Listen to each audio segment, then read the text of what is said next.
This is the LTC Nimbleback NB832. Let's talk about it.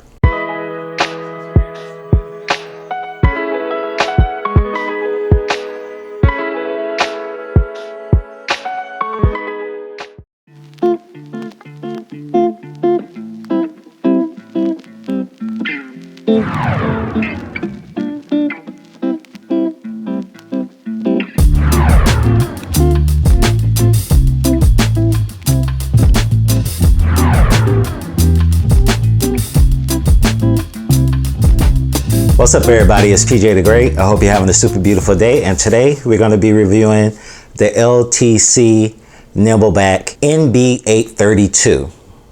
Let's get into the specs. The NB832 has a gasket mounted structure with 5 layers sound padding. It has tri-mode connectivity, meaning you can connect it with Bluetooth, USB dongle, or wired. It has a customizable hot swap design. You can switch it out for almost any switch that you want to because it has 3-pin, 5-pin support. But do note that the LEDs are facing north, and it is equipped with preloop linear switches for a silky smooth typing experience. I tried to figure out where these switches came from. I'm blind as a bat, so even with my glasses on, I couldn't read on the switch where they came from, but they're blue and they're linear and they're smooth. It has an intuitive RGB volume knob, so you have RGB shining through the actual knob. It has pro software support that allows you to do key remapping using LTC's powerful drive. It has a long-lasting battery equipped with a 4,000 milliamp an hour battery, and it has vibrant RGB illumination. Check out this RGB.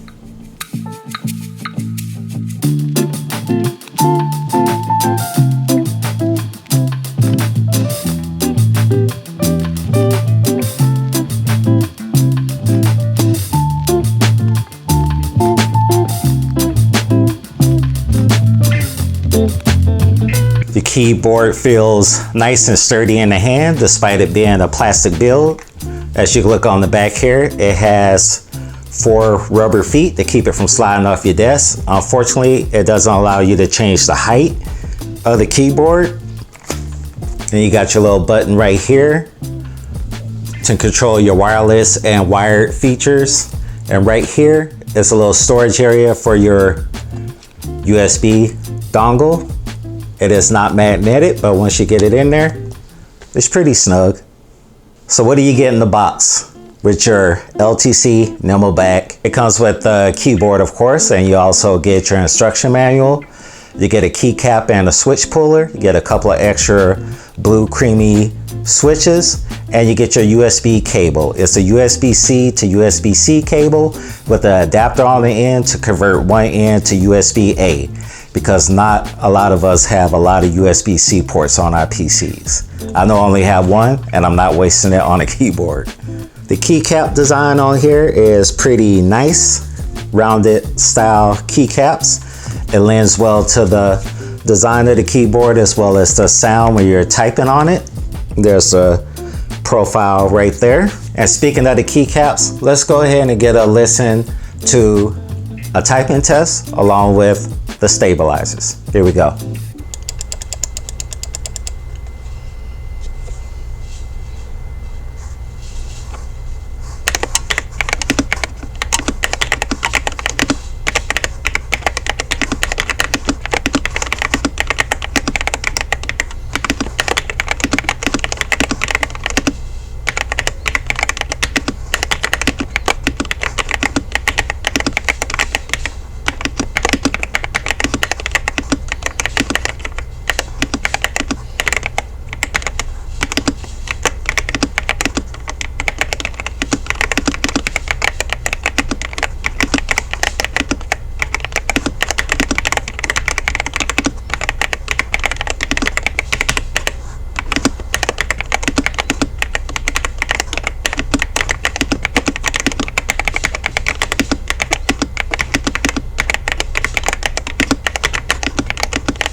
So all in all, I'm pretty impressed with this keyboard.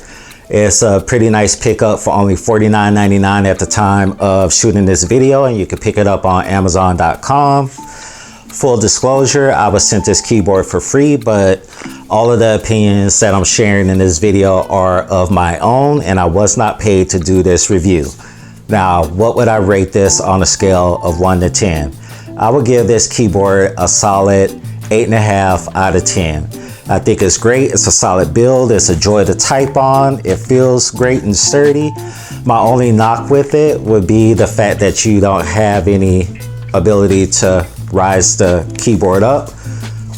You're pretty much stuck with this profile unless you want to like stick a book underneath it or something, but I don't know why you would want to do that.